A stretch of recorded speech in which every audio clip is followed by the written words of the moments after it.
Marking में बहुत नीचे आएगा। इस चीज से बचने के लिए मैं लगातार बोलता रहा हूं, तो प्लीज इस चीज से आप लोग भी बचिएगा। ठीक है, तो ये गूगल फॉर्म है, उसका लिंक मैंने आपको दिला दिया है, पिन कमेंट में दिख रहा होगा आपको। इसको प्लीज भर दीजिए। कल फिर डेटा लेकर के आऊंगा, कल सबको ये बताऊंगा कितने लोगों ने कितना तुक्का लगा रहे हैं।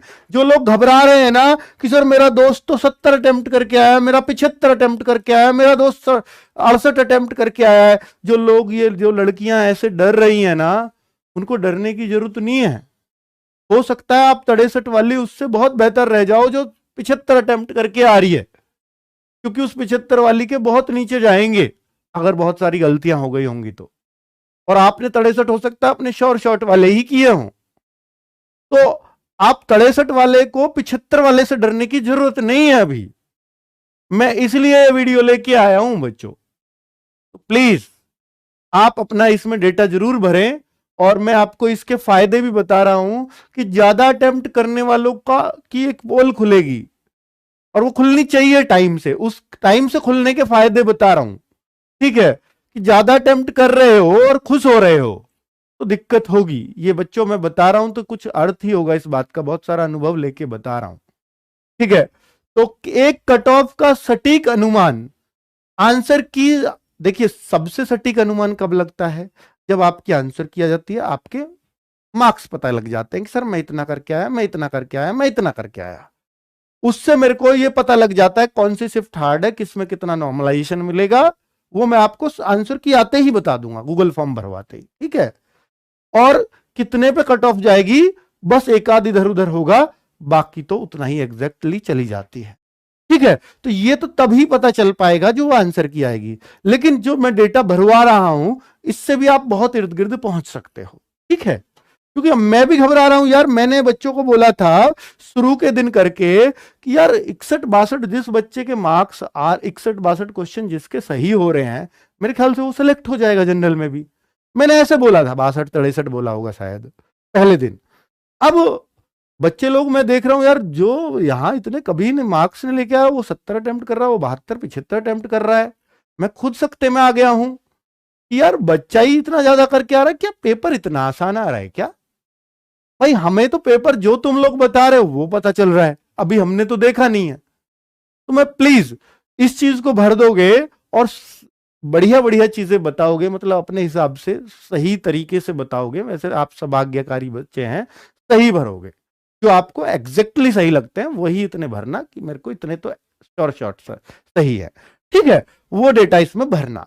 तो मैं एक आपको एक इर्द गिर्द कट ऑफ का, या जो मैंने आपको बोली थी 62-63, एक जनरल वाला बच्चा भी सेलेक्ट हो जाएगा सही हिंदी भाषी क्षेत्रों में, तो उस पर मैं भी श्योर हो पाऊंगा। ठीक है, कि मैंने वो बात गलत नहीं बोली है। वैसे बातें ऐसी गलत नहीं निकलती हैं, पर बच्चे ही ऐसे बोल रहे हैं कि हम तो इतना करिए है। क्योंकि इस बार फिजिकल के लिए देखिए बेटा, कट ऑफ का सही अनुमान इतना पहले लगने का यह भी जरूरी है। कट ऑफ इतना पहले लगवाने का अर्थ इसलिए भी जरूरी है कि आपको ये आइडिया बहुत पहले हो जाए। ये इसलिए जरूरी है कि इस बार फिजिकल के लिए बहुत ज्यादा समय नहीं मिलना। मैं आपको बता रहा हूं कि बहुत जल्द आपकी पेपर होते ही 14 फरवरी को पेपर खत्म है, बहुत जल्द आंसर की विद इन 1 वीक आने वाली है। एक सप्ताह के अंदर आंसर की आ जाएगी और बहुत जल्द रिजल्ट आ जाएगा। यानी जब पेपर खत्म होगा विद इन 1 मंथ आपका रिजल्ट आने वाला है, ऐसी उम्मीद जताई जा रही है। और फिजिकल के लिए बहुत, मैं कहूंगा कि जो शताब्दी एक्सप्रेस की गति होती है उससे भी तेज ये चलने वाले हैं फिजिकल के लिए। इस बार बहुत ज्यादा समय बिल्कुल भी देने का मूड नहीं है, क्योंकि मिशन मोड में भर्ती को पूरा करना यही एक उद्देश्य है बस। चाहे बच्चों का भला हो चाहे बुरा हो, कोई फेल हो कोई पास हो, 45,000 तो उन्हें मिल ही जाएंगे। मानते हो इस बात को? पर आप पास हो यार, उसके लिए तो आपको लगातार, मेरे ख्याल से अगर आपको लगता है कि आप हमारी कट ऑफ में आ रहे हैं तो आपको फिजिकल की तैयारी शुरू कर देनी चाहिए। और बच्चों, आपने बहुत मेहनत की है, मैंने मान लिया कि आप दिन रात एक कर दिया, आपने पढ़ने में दिन रात एक कर दिया, बहुत मेहनत किया है, लेकिन किसी वजह से यहां पर स्कोर कम आ रहा है, कट ऑफ तक भी नहीं पहुंच रहे हैं, बहुत कम स्कोर हो रहा है। तो उस मेहनत का आप ये सोच लेते हैं सर मेरी तो मेहनत पानी फिर गया, मेरी तो मेहनत बेकार हो गई, और फिर अगली भर्ती आती है तब तक बिल्कुल सुस्त पड़ जाते हैं। तब भर्ती आएगी तब पढ़ लूंगा, और फिर से यही हाल होगा कि मैं या तो किनारे से पास हो जाऊंगा या किनारे पर ही रह के लटक के फिर से फेल हो जाऊंगा। यही होता रहा है बच्चों के साथ। लेकिन आप यकीन मानना, जो बच्चे लगातार पढ़ते रहते हैं उनका सिलेक्शन कभी किसी एक बच्चे का भी नहीं रुकता। तो लगातार पढ़ने के लिए आप जैसे बच्चों को बहाने चाहिए। बहाने मीन्स कोई भर्ती चाहिए जिस पे हम जी जान लुटा सकें, जैसे हमने एसएससी जीडी पे लुटाई है। तो मैं आपको टारगेट दे रहा हूं कि देखिए एसएससी एमटीएस एक ऐसा टारगेट आप कर सकते हो क्योंकि वो आपके सामने है भी। अभी कोई नियर फ्यूचर में मैं आपको और भर्ती का नाम नहीं ले सकता जो इसी लेवल की भर्ती है। हो सकता है आपको वहां हिंदी की जगह इंग्लिश यहां पढ़नी पड़े, ठीक है, चीजें डिफरेंट हो सकती है, मैंने मान लिया। पर बच्चों आपके सामने वो इसलिए बढ़िया भर्ती मानी जाएगी क्योंकि वो 2 बार आ रही है बच्चों, इसी साल हर 6 महीने के अंतराल पे 2 बार वो भर्ती आ रही है। तो इंग्लिश सीख लिया ना तो कई सारी भर्तियों में आपके और चांसेस निकल जाएंगे। जैसे आगे आप CHSL दे सकते हो। मैं कहता हूं एमटीएस के बाद अगर सबसे आसान एमटीएस होता है एसएससी में निकालना जीडी के बाद, है ना, क्योंकि जीडी में तो फिजिकल है।